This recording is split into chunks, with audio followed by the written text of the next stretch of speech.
could have given up, but you didn't. You could have stopped believing, but you didn't. You could have kept living their expectations, but you decided to make this life your own. And in turn, you're here. Hello, everyone. Today we're meeting Adam Vibe Gunton. He is the founder of Recovered on Purpose, host of the Recovered on Purpose show, and also the author of The Chains to Save. Hello, Adam. Thank you for joining us today. Hey, Anna, thanks so much for having me. Thank you. So let's start a conversation by diving into your journey of becoming the person you are today. What led you to discover your true passion in life? How did it start for you?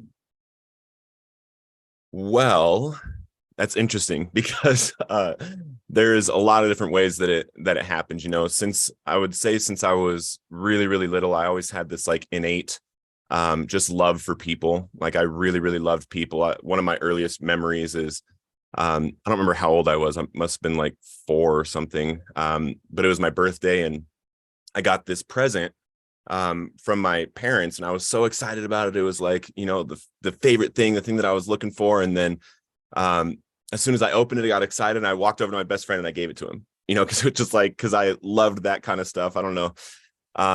But, and then when I was growing up, I was, all-star kind of kid. I was, state champion wrestler in Little League. I was the Little League World Series home run derby hitter. And, went to Columbine High School, was the captain of the football team, and we won state my senior year. But when I was 12 years old, I was introduced to cocaine by an older influence. And during all this stuff going on, I had this kind of deep, dark secret that I was getting deeper and deeper into drugs. And it was, it was all fun and partying. And I felt like, it was just kind of how life was. I was just enjoying life. I wanted to feel good. I wanted to party, this kind of stuff. And then my freshman year of college on September 28th, 2008, I had been out drinking and partying all night, like most nights my freshman year of college. And I woke up to my phone ringing and vibrating down by my leg. And I swam through the soft sheets to find my hard phone with the bright screen that read 4:47 a.m. And my best friend Chucker was calling me. And I remember having the conscious choice that I could either answer the phone like I always do with, "Hey, what's up, Chuck?" Or I could answer the way I was feeling with, "Hello." And in my still drunken state, I chose the latter, to which a soft voice replied, "Hey, what's up?" "Why are you calling me this late?" "I was just calling to say hi." "Don't call me this late again." And I hung up on him, and he shot himself. And for nearly a decade after that experience, I was unable to share that phone call with anyone, as I bottled it down deeper and deeper with drugs and alcohol.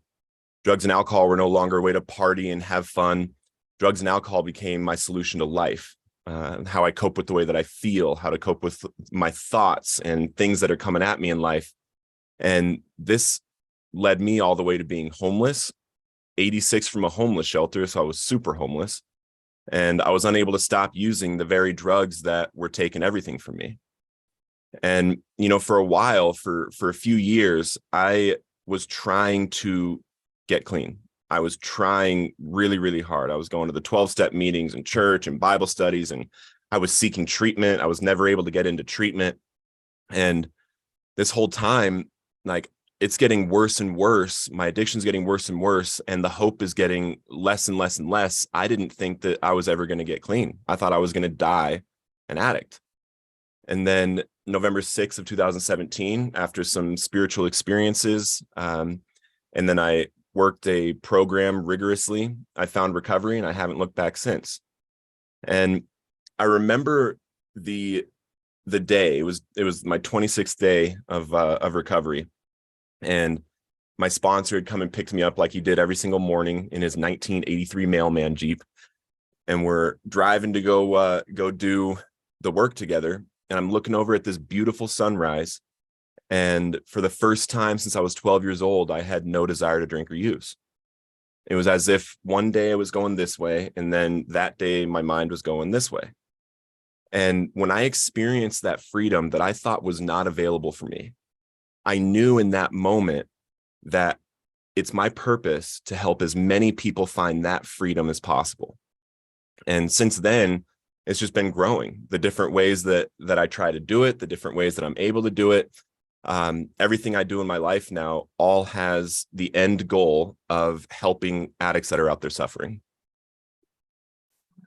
That's a beautiful story. And you experienced a lot of challenges in your life, and you found the other way how to overcome all of this.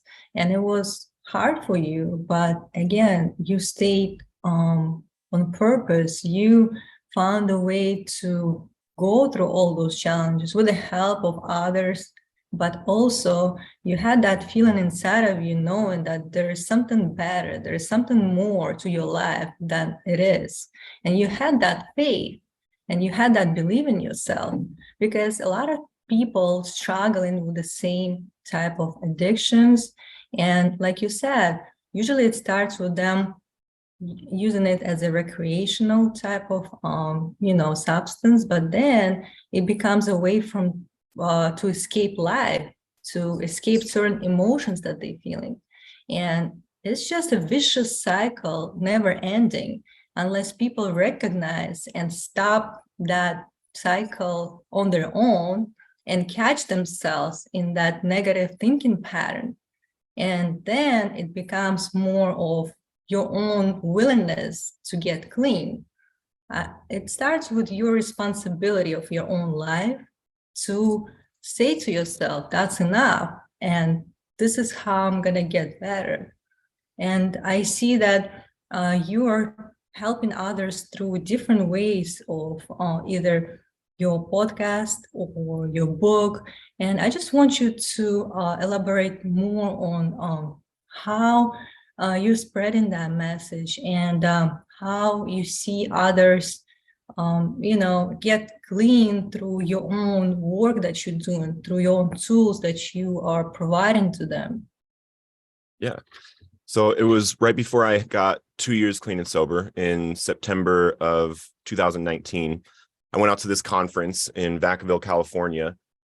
And at the time I was doing really, really well with this other business, had nothing to do with recovery. But I was, making more money than I'd ever made in my life, had new car, new motorcycle, new apartment, downtown Denver, and all this stuff. And I felt completely empty.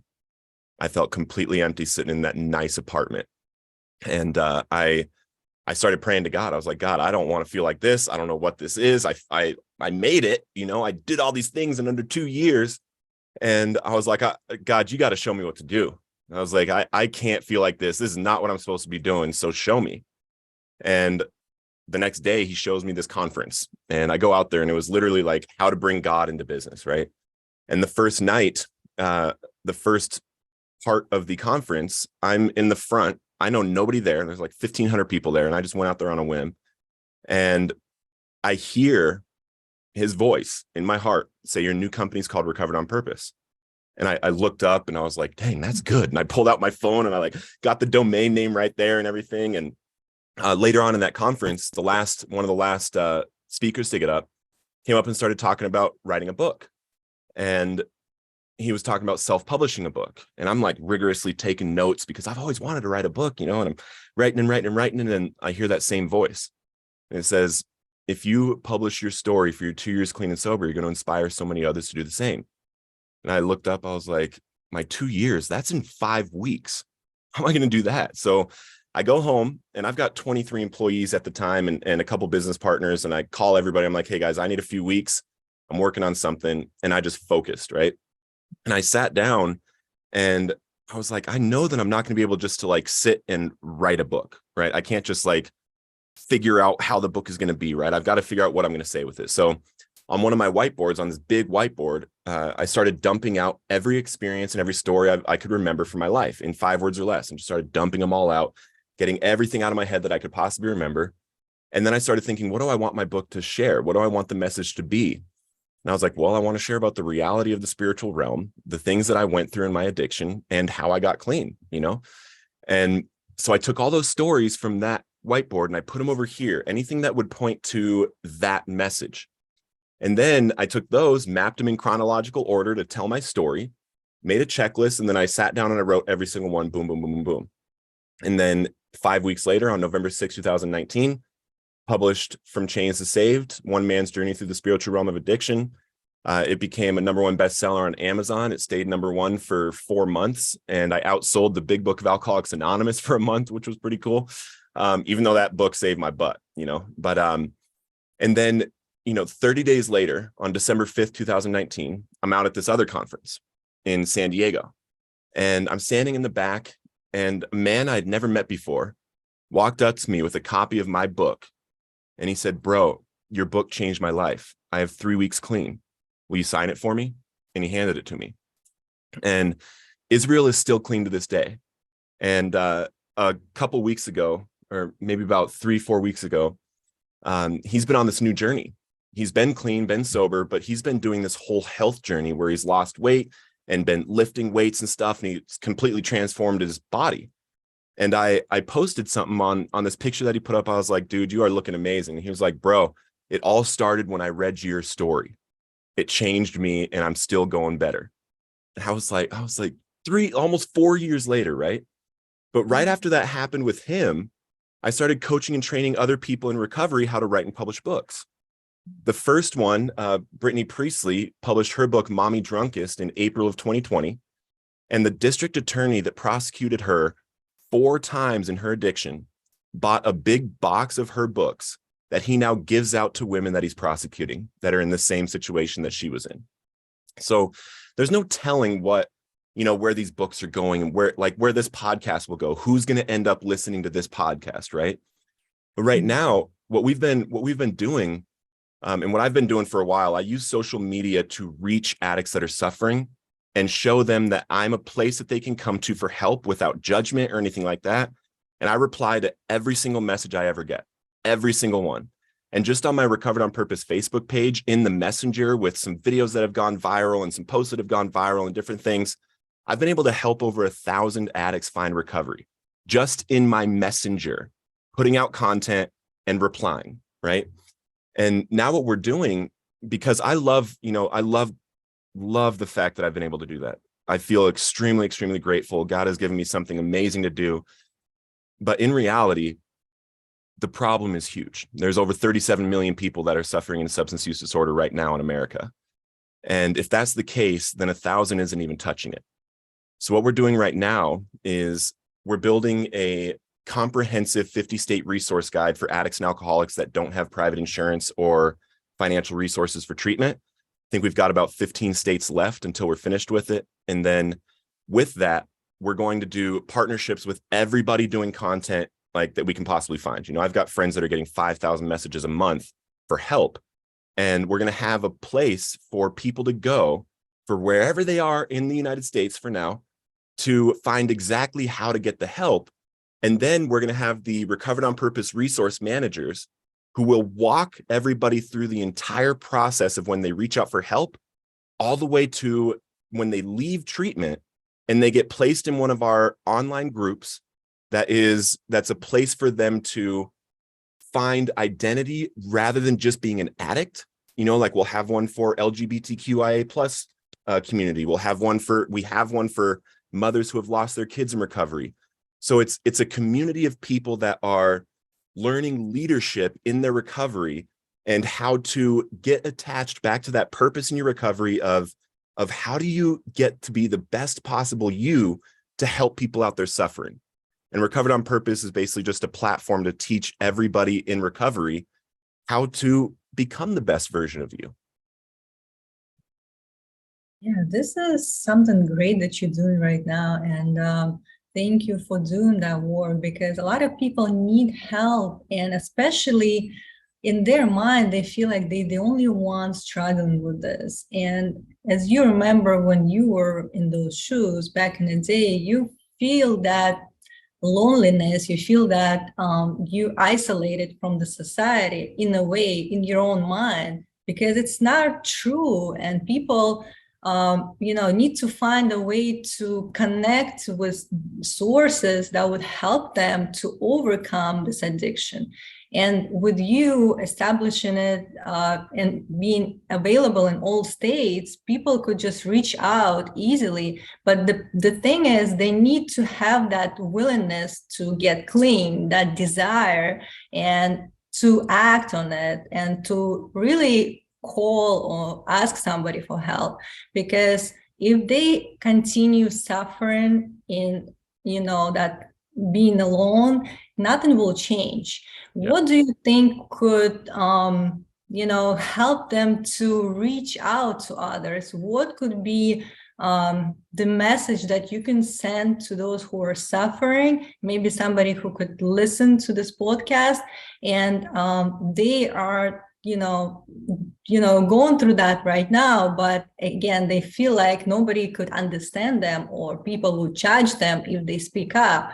What could help them to kind of like make that choice for themselves?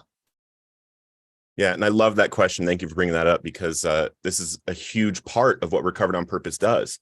In April of 2022, I launched the Recovery Speaker course, where I teach addicts in recovery specifically how to tell your story in a powerful way that relates to the people out there that are suffering.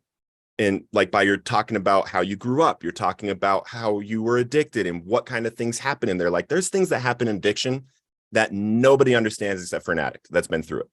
So you share that, and then you share the process of how you actually found recovery, because someone out there suffering is like, nobody understands me. Oh, wow, I just saw a video. That person understands. Okay, so they keep watching. And the person says how to get clean. Like, wow, that's how you did it. Okay, well, I don't think I can do that alone. And then at the end, they're like, oh, and by the way, you can message me for help anytime. And if there's 10,000 addicts in recovery doing that, just posting all this content and doing all this stuff, like sharing, you're not alone. We're not anonymous anymore. The whole point of the anonymous fellowships was never about being hidden in your recovery. It was about not talking about a fellowship as the thing that got you sober, because it wasn't, period. Like there's support and things like that, but we are supposed to, in our recovery, be loud and proud about it. And you'd be surprised how many extremely powerful people are in recovery that are not really sharing about it, that kind of stuff. But for instance, the Secretary of Labor that just left, he has been extremely vocal about being in recovery, and he just started doing that because, he wanted people to know they're not alone, and you can go anywhere. You can go anywhere with your life in recovery. And I think if someone's listening to this right now that's suffering, I was 5.5 and 4 days ago, right? I was 148 pounds. I'm 215 pounds right now. I was homeless. I was not allowed to go back to the homeless shelter even to get lunch. They kicked me out. And I, for a time, was living in an abandoned house that didn't have running water or electricity, with a garbage barrel for a fire during the winter in Montana. So, and if you need somebody to talk to, you can reach out. I've already said that I reply to every single message on my Facebook page, as well as every email that comes into adam@recoveredonpurpose.org. You're not alone, though. There's a ton of us out there. There's just not enough of us being vocal about it. Right. And the thing is, we have to start speaking up and not being afraid to be heard by others, because with us keeping it to ourselves, we continue suffering and it gets worse, actually. It's like this type of energy just piles up, and it preventing us from being, the best version that we can be. Every one of us here born with a certain unique gifts that they could share with others, and they have a purpose. It's not by mistake. We have to realize that we need to give ourselves love and compassion and self-care, and with us finding resources to help ourselves, it's the way to caring about ourselves, and we have to start with that. And there are people just like you and others who are spreading that message and who are advocate, and they helping others to find that place for them when they can recover and heal and start a new life, because we're not defined by our past, by our actions in the past. We don't have to relive it every single day. Every single day we are waking up, we have a chance to make a different choice, and that's in our power. And we have to realize that. And even though it could be painful in the moment, but we still need to find that courage to ask for help. Amen. And there are a lot of people, like you said, they even publishing their own books with sharing their story. And you can turn your own story into something powerful, into a message to others to see that, you know, they're not alone, and you can help others by spreading that message. And you can be the advocate yourself if you want to, but first you have to start with your own recovery, because without us giving ourselves that love and compassion, we cannot possibly give it to others. We have to start with our own recovery journey first, and then there's more to us to give. And I believe always, if we are experiencing some kind of challenges, it's just for us to learn from it and see the other side of it. There's always light to darkness. Don't you think so? Yeah. And I think that people that have been through extreme darkness, like addiction, or depression or abuse, or, these extreme kinds of darkness that only really you understand, we're able to understand a spectrum of light that people that haven't experienced things like that are able to. Like, if the further down here you go in the darkness scale, the more light you're actually able to perceive, right? If you just go through life and you've had all these, like, you've just had an easy life the whole time, light doesn't show up the same way to you, because that's just kind of life. When you've gotten freed from something incredible, right? It's not only such a blessing that you were, but that's now your purpose. You were freed from that thing. You overcame that thing for a purpose, because there's other people struggling in that right now that can't see the light that's within you to provide. So I think everybody listening to this right now, it doesn't matter if it was addiction or depression or, divorce, things that you have been through that were extremely hard, that there's people out there that need that light that you have found. Right. And with us sharing it with others, this is the best that we can do, actually. And it's not only going to help us, but we're going to spread that ripple effect, because it affects others in the ways we don't even imagine. And like you said, you never know who could listen or to the podcast or read a book. It could be years from today. But with you getting that message out there, somebody will find that, and they will heal from what they read or heard about that story, because they're going to see themselves in that story. They're going to relate to you. And the most selfish act you can do is not telling that, is keeping it to yourself. If you want to be the catalyst for change to other people as well, you have to speak up. But you have to first, like I said, find a place for you to become balanced, to become, nourished in every sense. And then from that place, you can actually spread that message. And what do you think could be the practices for people to kind of maybe catch themselves in that negative cycle when they, even before they get into addiction, when somebody's offering them something, let's say, and they feeling that, maybe they should try, and it could be like a way for them to kind of like feel better, either escape that emotion or just to relax or feel less stressed. What do you think they should think of in that moment when they're making that choice? Well, it's interesting because it totally depends. I mean, a kid, a vast majority of American teenagers admit to using some kind of illicit drug in the past month. And it's actually gotten younger and younger for the worse and worse kinds of illicit drugs. So an adult, someone that's in their 20s, I don't even have an opinion about it. If it's heroin, meth, crack, don't be stupid. Don't be stupid. That's just all those three do is take everything from you in your life. But if you want to try some mushrooms and see what it does for you, I don't care. Do it. It could do something for you. I don't know. I'm not the arbiter of anybody's decision making for what they want to do with their life. When it comes to opiates, crack, and meth, just don't. Just don't.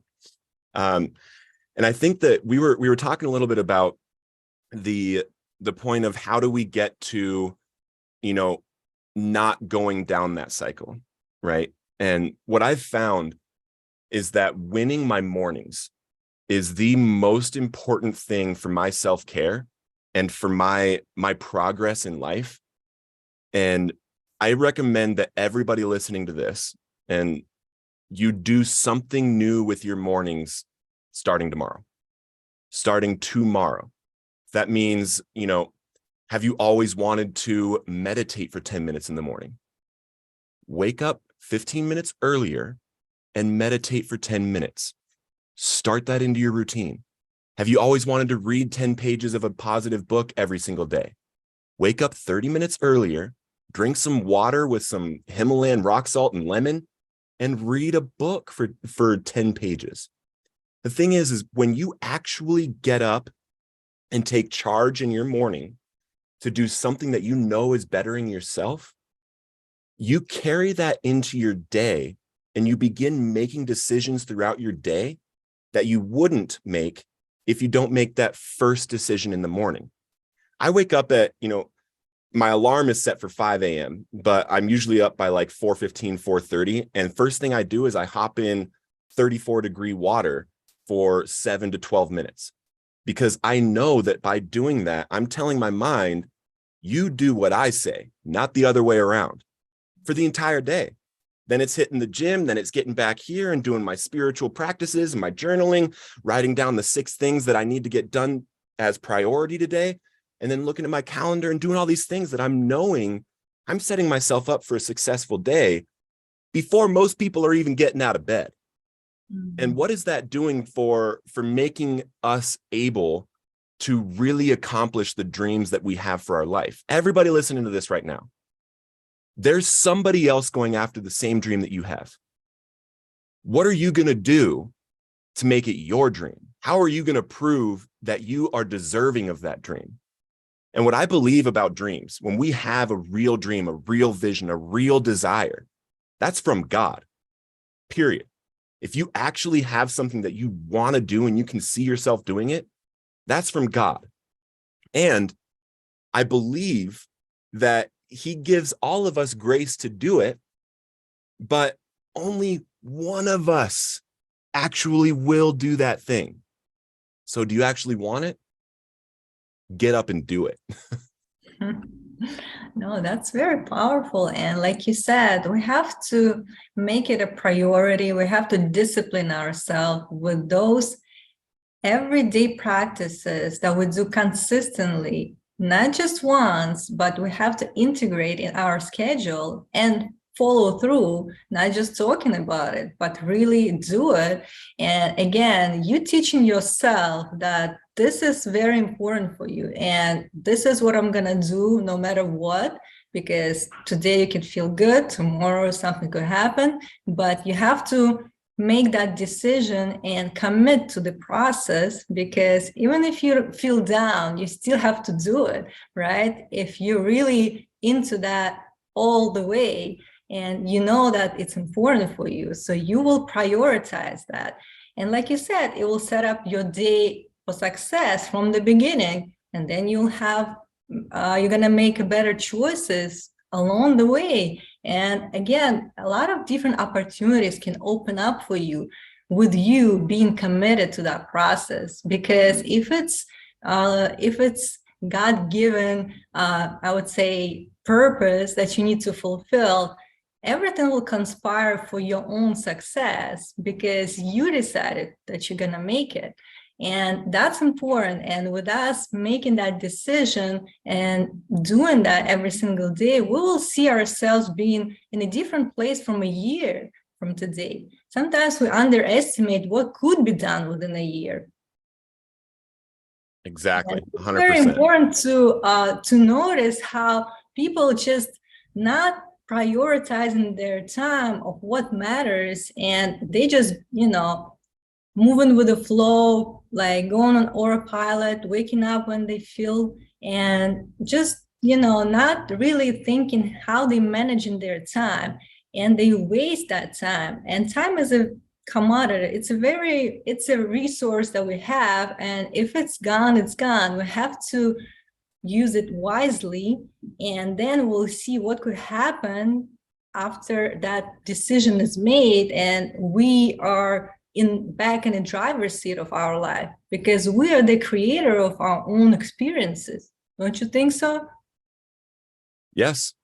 Yeah, 100%. I believe we are the creators of our own existence, and our own experiences, right? When we're here, I believe 100% in destiny. I believe in destiny. I believe in fate. I believe in the calling of God.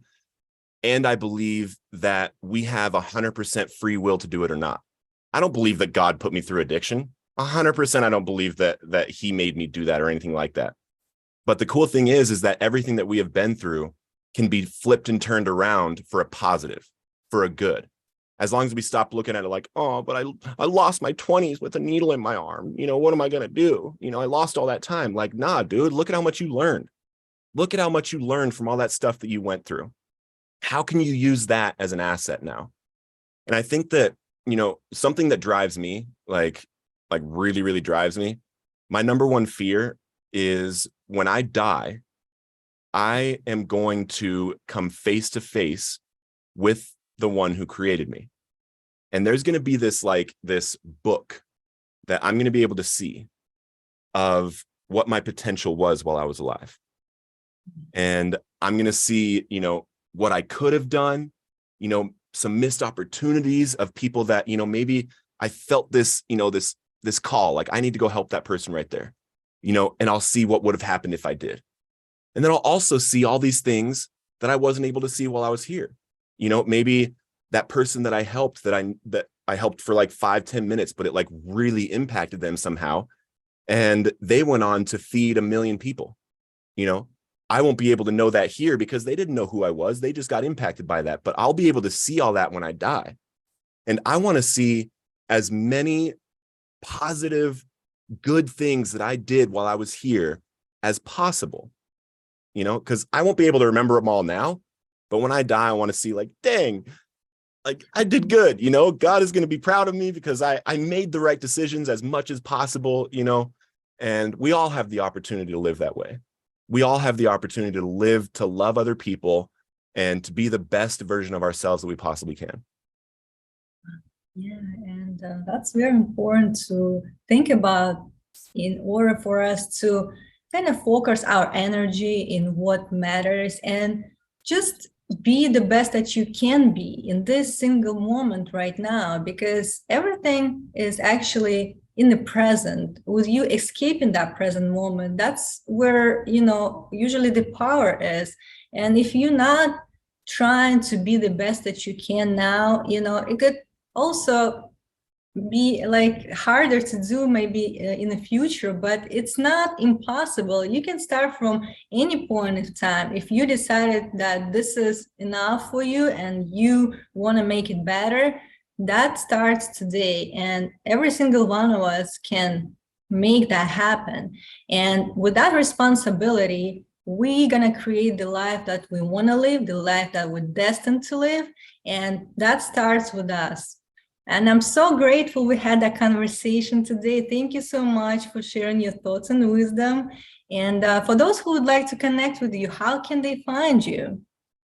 Yeah, they can go to recoveredonpurpose.org and they can pick up my book totally free in Audible or digital copy, or you get both of them. And then if you're in recovery, I also have a relapse prevention worksheet on there totally free. And you can also follow me on Facebook, Recovered on Purpose. Really easy to get a hold of there also. Thank you. And also add it in the show notes as well. And in closing, what would you like to say as a thought for today? For anyone out there listening right now, there is that thing that just came up that you are supposed to do, that you have a desire to do. This is your opportunity to do it right now. And this is your call to do it right now. And this is you're